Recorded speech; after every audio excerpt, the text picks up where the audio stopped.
Good evening. Tonight, we're talking about a story with mystery, power, and secrets. For years, America has been obsessed with the Jeffrey Epstein files, believed to hold the names of the rich, the powerful, and the depraved, from Hollywood to royalty, all supposedly connected to a convicted sex offender. Once opened, the truth would come out, the powerful held accountable, and the swamp drained. Fueled by whispers and headlines, every leak only added to the mystique. The public craved a reckoning, wanting the curtains pulled back to see all the names. They were the ultimate weapon, a truth bomb waiting to be detonated. Who would dare to open Pandora's box and let the secrets out? A hero was needed, and soon, one would emerge. We love a good list, but no list has ever captured the American imagination quite like the Epstein list. A who's who of the morally bankrupt. The obsession became a national pastime. People were united in their desire to see the names. It was a rare moment of national unity, all centered around a shared hunger for secrets. They painted a picture of a vast, interconnected network of power and abuse. The list became a blank canvas onto which people could project their deepest fears. Which is what made it so powerful, fueled by outrage and a deep distrust of institutions. Release the Files became a rallying cry. It was about a fundamental breakdown of trust between the people and their leaders. Donald Trump understood the power of spectacle. During his 2024 campaign, he saw the public's obsession with the Epstein files and recognized it as political dynamite. He made a promise. If elected, he would release the files. All of them. No redactions, no excuses. It was a genius political move, tapping into anti-establishment anger and positioning him as the ultimate outsider. For the MAGA movement, this was the ultimate fulfillment of the Drain the Swamp pledge. He was promising a reckoning, promising to give the people the names they had been demanding. It felt like a turning point, a moment where the old rules of secrecy might finally be broken. The promise had been made, the voters had spoken. When Donald Trump returned to the White House in January 2025, the countdown began. His supporters were ecstatic. The great Un-Redactor had arrived. They envisioned a televised address from the Oval Office, announcing to the world that the secrets were over. They imagined headlines and the satisfying downfall of their political enemies. The internet was buzzing with anticipation. But as the days turned into weeks, a strange silence began to fall. The initial excitement started to curdle into confusion, and then into suspicion. The triumphant announcement never came. The great Un-Redactor was suddenly looking a lot like the great procrastinator. Where are the files? The 2024 campaign trail was a familiar circus. Amid the political noise, one promise cut through: Donald Trump and the Epstein files. At rallies, he painted a picture of a corrupt elite, their sins hidden away. He, Trump, was the only one with the courage to expose them. He wasn't just running for president, he was launching a crusade for transparency. The crowds roared, chanting, "Release the files!" It was a masterful performance, transforming a complex issue into a morality play: the people versus the secret keepers. This promise became the cornerstone of his campaign's final push, a sacred vow. It was a promise etched into the very fabric of his 2024 campaign. A vote for Trump was a vote for the ultimate reveal. The promise to release the files became a gospel, not just a policy. It was the good news of transparency, preached to a public desperate for truth. Trump's allies spread this message everywhere, making it a core MAGA belief. Right-wing media framed it as a coming judgment day for the elites, a final reckoning. Online memes and videos turned Trump into a superhero, the only one who could deliver the truth. The promise was simple: secrets are bad, the truth is good, and Trump would deliver it.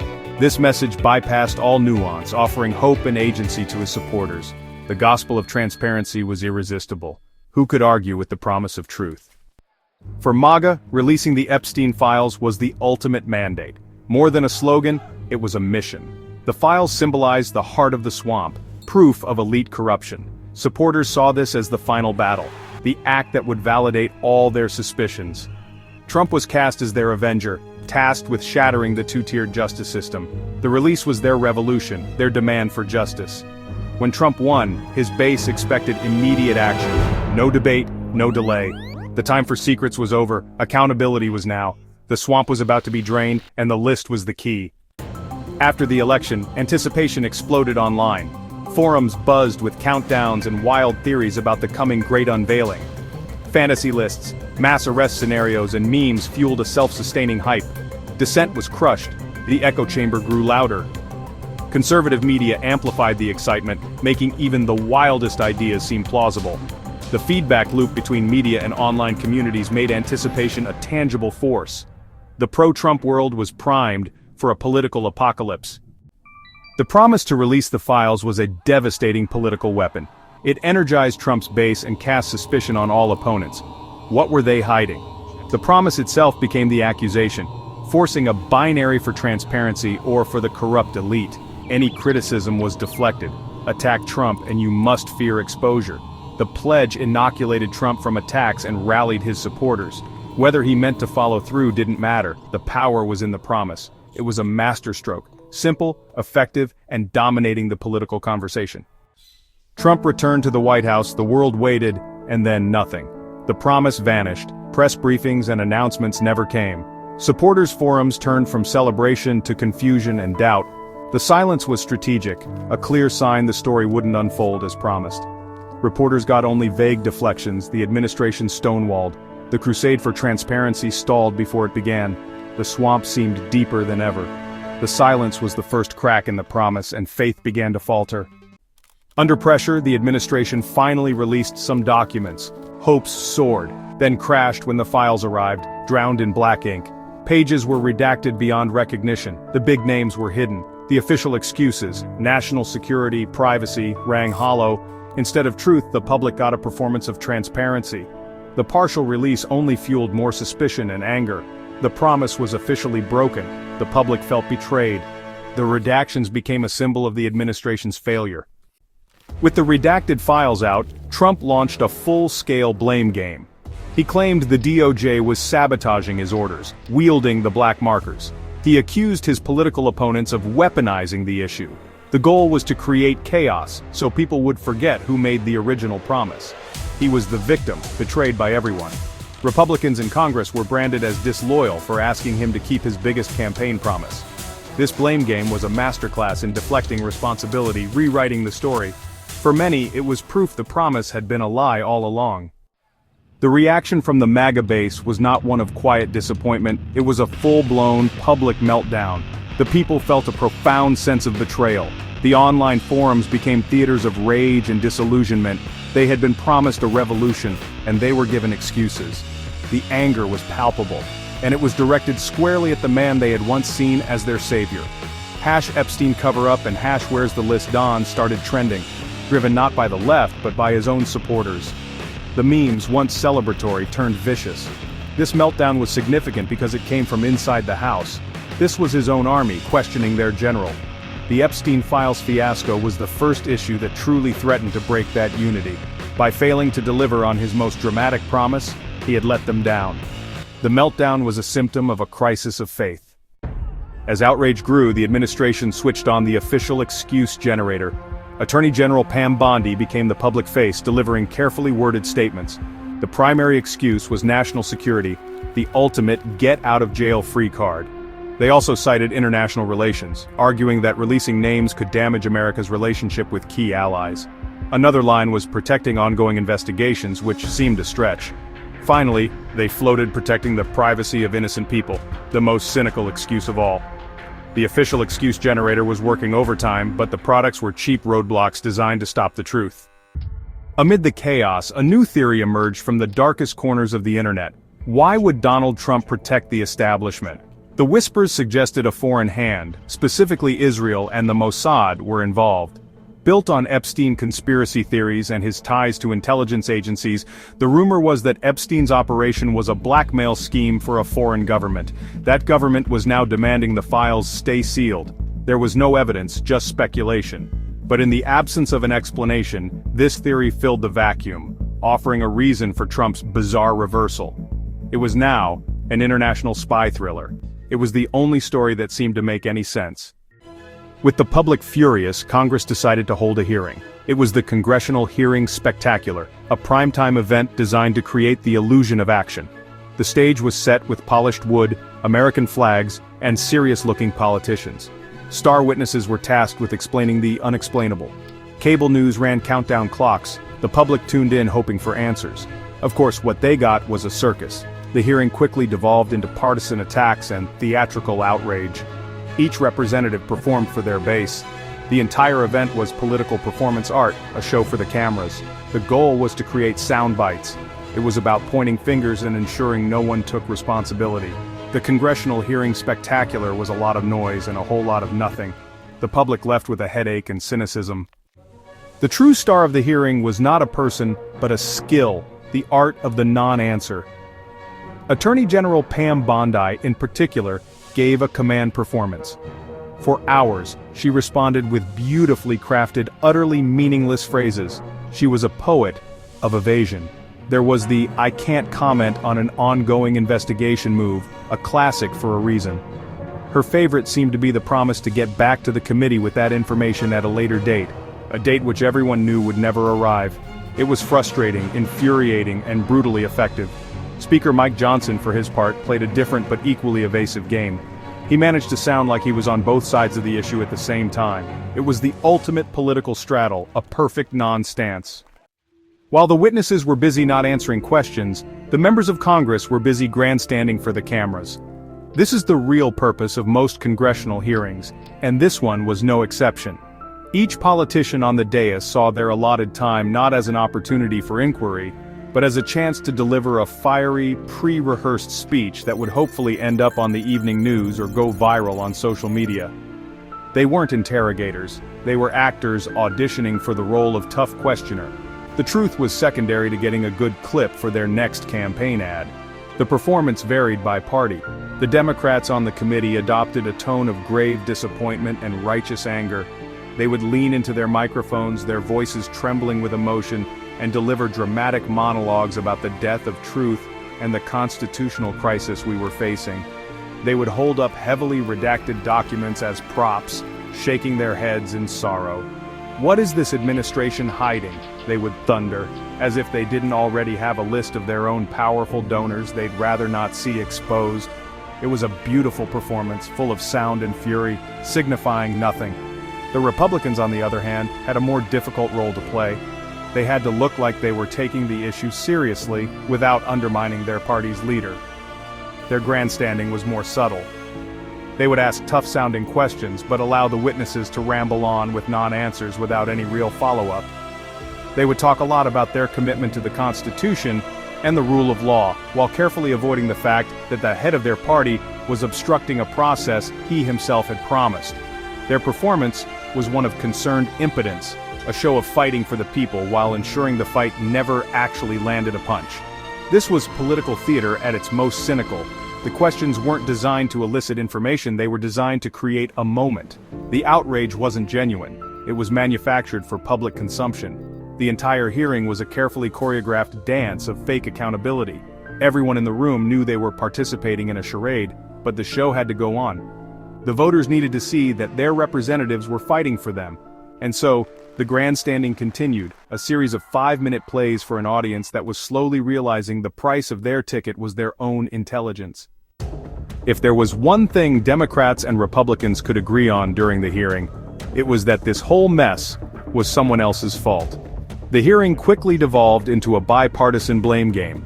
Honestly, a political version of Spider-Man pointing at another Spider-Man. The Democrats naturally blamed President Trump. They painted a picture of a rogue president, drunk on power, single-handedly orchestrating a massive cover-up to protect his wealthy and powerful friends. It was his promise, his administration, his Department of Justice, and therefore his fault. It was a simple, clean narrative that conveniently ignored any potential skeletons in their own party's closet. The Republicans, unable to blame Trump directly without committing political suicide, had to get more creative. Their primary target was, of course, the deep state. They argued that Trump was a noble leader being undermined by a shadowy cabal of unelected bureaucrats who were the real power in Washington. These faceless agents, they claimed, were the ones redacting the documents, defying the will of the president and the American people. It was a conspiracy theory presented as a serious political argument, a way to absolve their leader of any responsibility by blaming a villain who could never be called to testify. But the blame didn't stop there. Both sides also made sure to blame each other. Republicans accused Democrats of politicizing the issue for their own partisan gain, claiming they didn't really care about the truth and were just trying to damage Trump. Democrats, in turn, accused Republicans of being complicit in the cover-up, of choosing party loyalty over their duty to the country.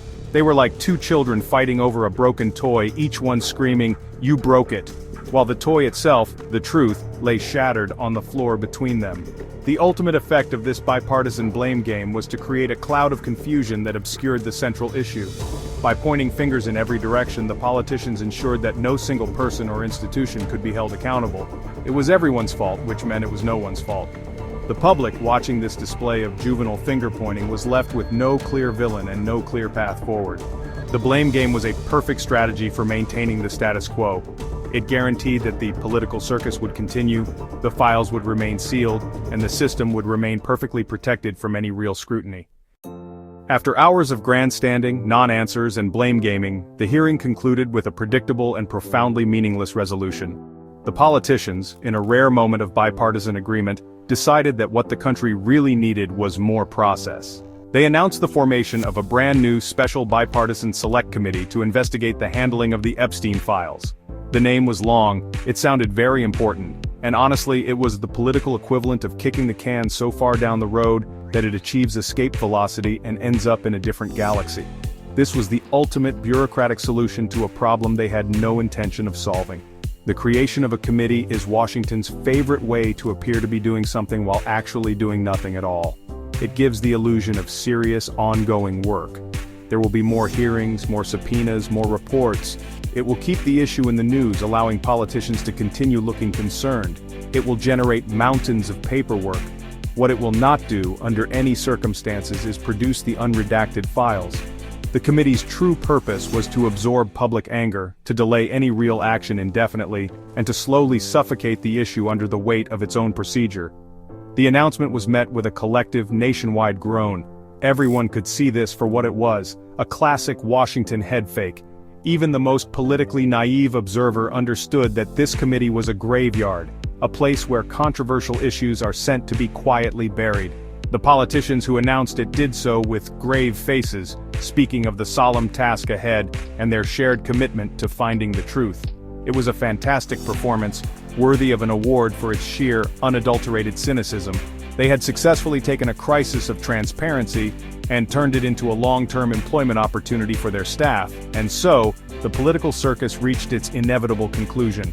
The promise of a reckoning had been replaced by the promise of a committee. The demand for a list of names had been answered with a list of committee members. The public's raw anger had been processed, packaged, and referred for further study. The system had protected itself perfectly. The committee would meet, it would debate, it would investigate, and years from now, it might release a heavily redacted, 1,000-page report that no one would read, concluding that more study is needed. It was a perfect farcical end to a perfect farcical process. With official channels offering nothing, the internet took matters into its own hands. Amateur sleuths, digital detectives, and conspiracy theorists booted up their computers and got to work. The lack of a credible official story created a vacuum, and online investigators rushed in to fill it with theories and evidence. The web became a massive intelligence agency, fueled by outrage and the belief they were closer to the truth than Washington. Users sifted through information, reanalyzed flight logs, and cross-referenced names. Every crumb of data was treated as a potential clue. The theories were wild and varied, from financial connections to secret societies. This explosion of online detective work was a direct response to the failure of traditional institutions. They believed the truth was out there, hidden in plain sight. As the serious-minded detectives worked in the digital trenches, another, more chaotic force was also at play: the meme makers. The Epstein files controversy was too absurd, too ripe with hypocrisy, to escape the internet's primary form of cultural analysis. The cover-up was immediately and relentlessly meme-ified.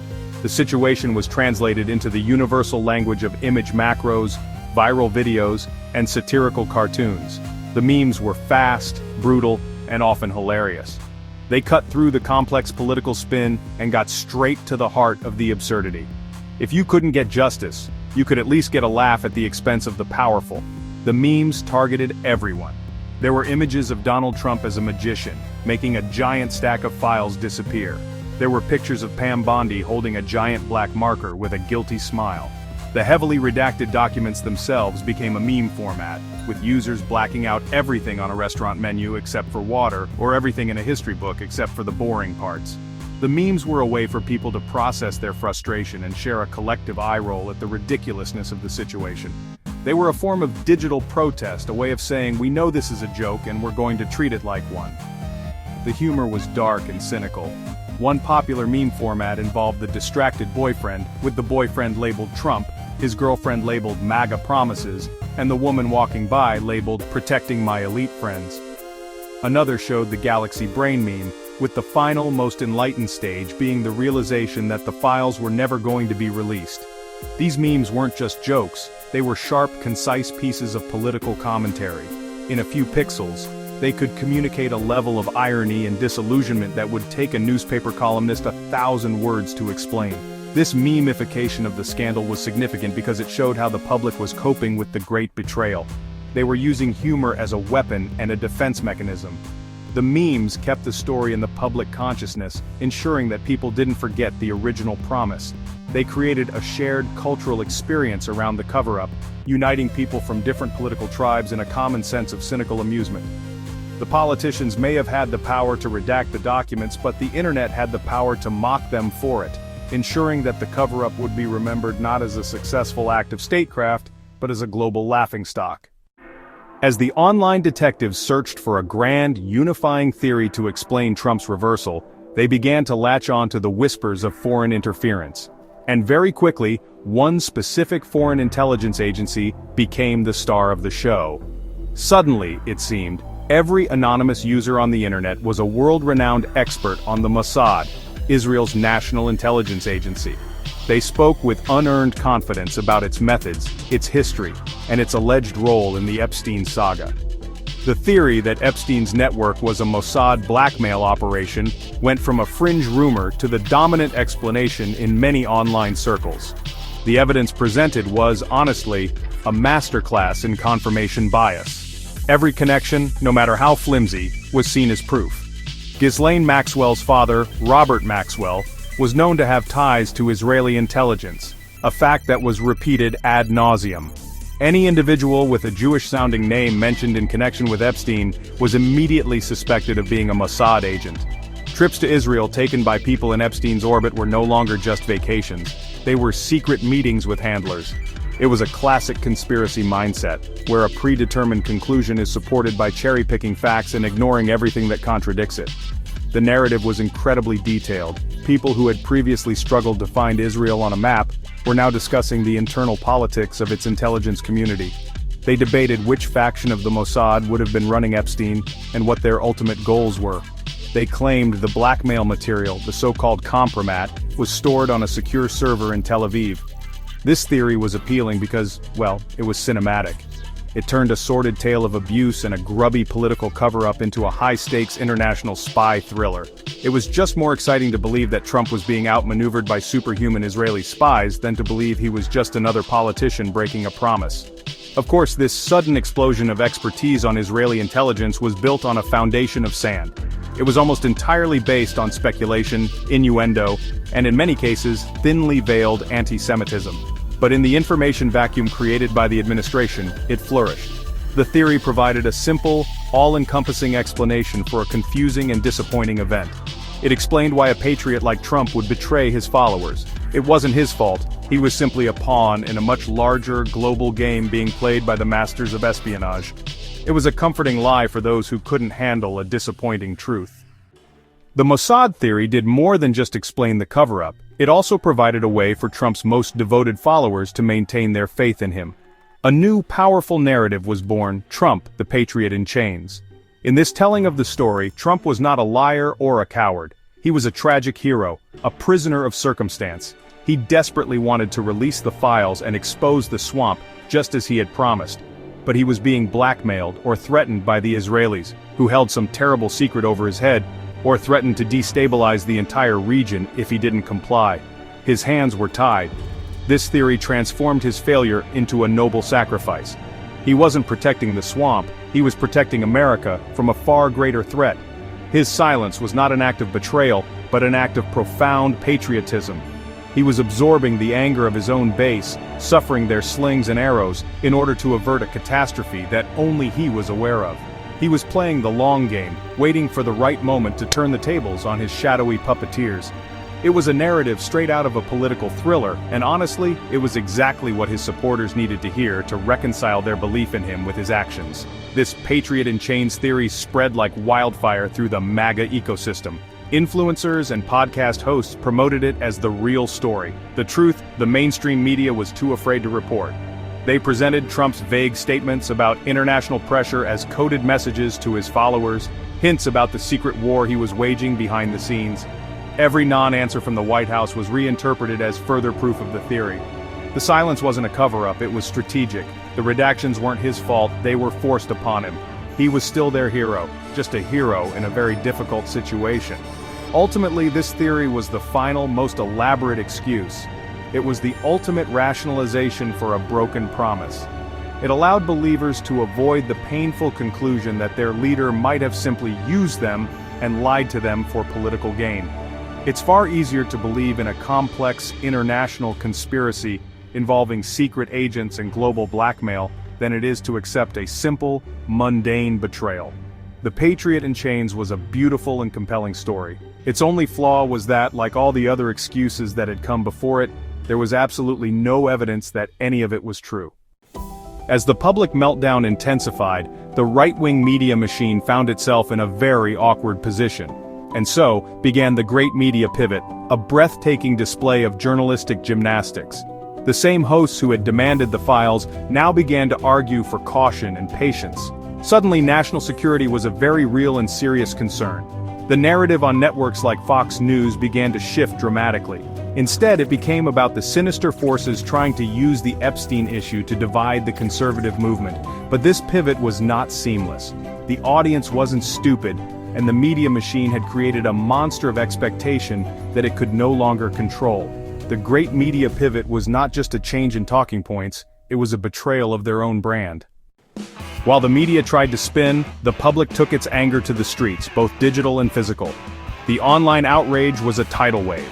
Hashtags like #MAGA betrayal and #Trump lied about the files exploded, driven by right and left-wing anger.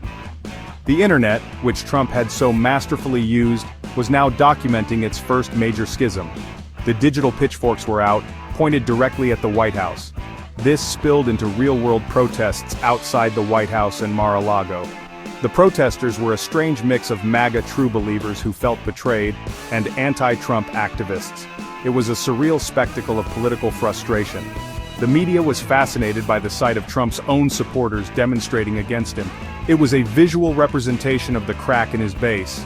The hashtags, the protests, and the digital pitchforks were their way of demanding a refund. As the anger churned, the satirists, comedians, and late-night hosts of America struck gold. The entire Epstein file saga, from the grandiose promise to the pathetic excuses, was a bottomless well of comedy. The hypocrisy was so blatant, the reversals so shameless, that the jokes practically wrote themselves. The situation was a perfect storm of political absurdity, and the nation's humorists were there to document every ridiculous gust of wind. They provided a much-needed release valve for the public's frustration, translating raw anger into cathartic laughter. The cover-up was a tragedy, but the way it was handled was a first-class farce. Late-night monologues were brutal. Hosts who had spent years mocking Trump's rhetoric now had a field day with his actions. They played clips of his campaign promises back-to-back with Pam Bondi's evasive non-answers from the congressional hearings. They ran satirical sketches depicting White House aides frantically trying to operate a giant redaction machine. "It seems the swamp isn't being drained," one host quipped. "It's being rezoned as a protected wetland." The jokes were sharp, and they all centered on the same simple, devastating truth. The great anti-establishment hero had become the establishment's best defender. The comedy wasn't just coming from professional comedians, the public got in on the act too. The protest signs themselves were often works of comedic genius. One sign at a rally simply read, "I was promised a list, I'd settle for an itemized receipt." Another, held by a man in a MAGA hat, said, "My Trump won flag is starting to feel ironic." The internet produced a flood of parody videos, like fake toy commercials for a My First Redaction kit or mock movie trailers for a spy thriller called The Zionist Candidate. The public was using humor to reclaim a sense of power in a situation where they felt utterly powerless. This wave of satire was more than just entertainment, it was a crucial part of the public discourse. It relentlessly mocked the official excuses, refusing to let the administration's spin go unchallenged. It kept the story alive, framing it not just as a political failure but as a comedic one, which, in some ways, is even more damning. The laughter was a form of resistance, a refusal to be gaslit. It was the collective voice of the public looking at the emperor, who was not only naked but was also trying to sell them a book on fashion advice. The comedy made the truth unavoidable. Beyond the noise of Washington and the chaos of the internet, the transparency reversal caused a quieter, more profound kind of damage. It triggered a genuine crisis of faith among many of the ordinary people who had placed their trust in Trump. These weren't the loud protesters or the angry online influencers. They were the voters in small towns and suburbs who had believed in the promise of draining the swamp. They had seen Trump as their champion, the one person who would finally tell them the truth. His failure to do so felt less like a political misstep and more like a personal betrayal. The conversations in diners, bars, and living rooms across the country were filled with a new and unfamiliar sense of doubt. People who had defended Trump for years against every criticism suddenly found themselves struggling to explain this one. "I don't get it" became a common refrain. Why would he promise that if he wasn't going to do it?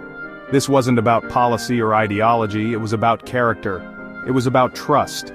He had given them his word on an issue that struck at the very core of their worldview, that the system is rigged by corrupt elites, and then he had seemingly joined the riggers. This crisis of faith had real political implications. Local talk radio shows were inundated with calls from disillusioned supporters. Republican members of Congress reported getting angry earfuls from constituents at town halls.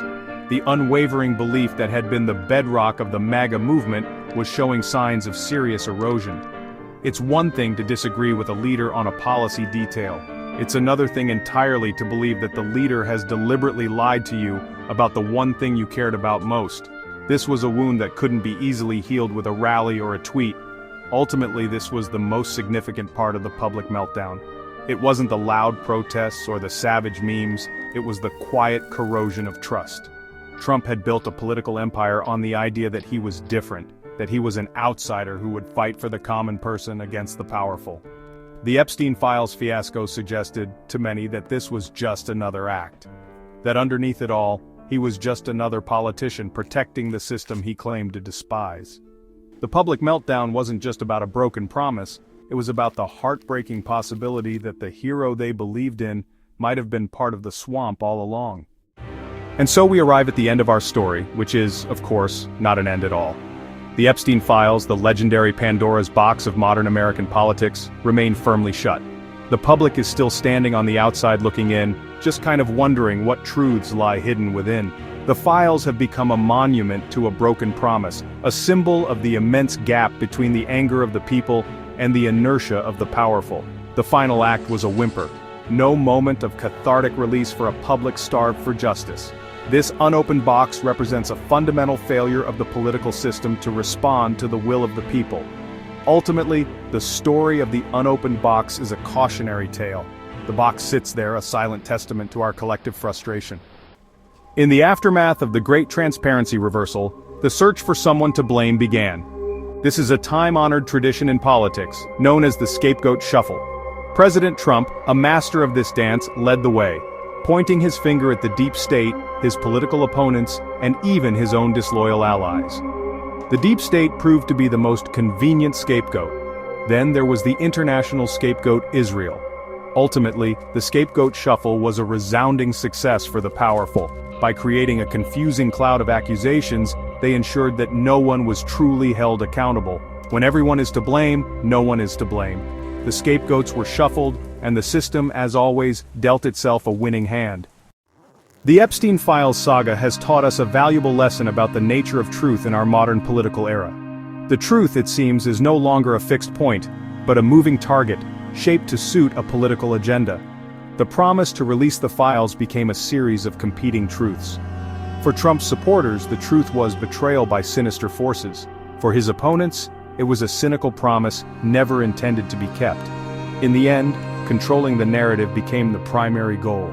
What mattered was the story you could tell.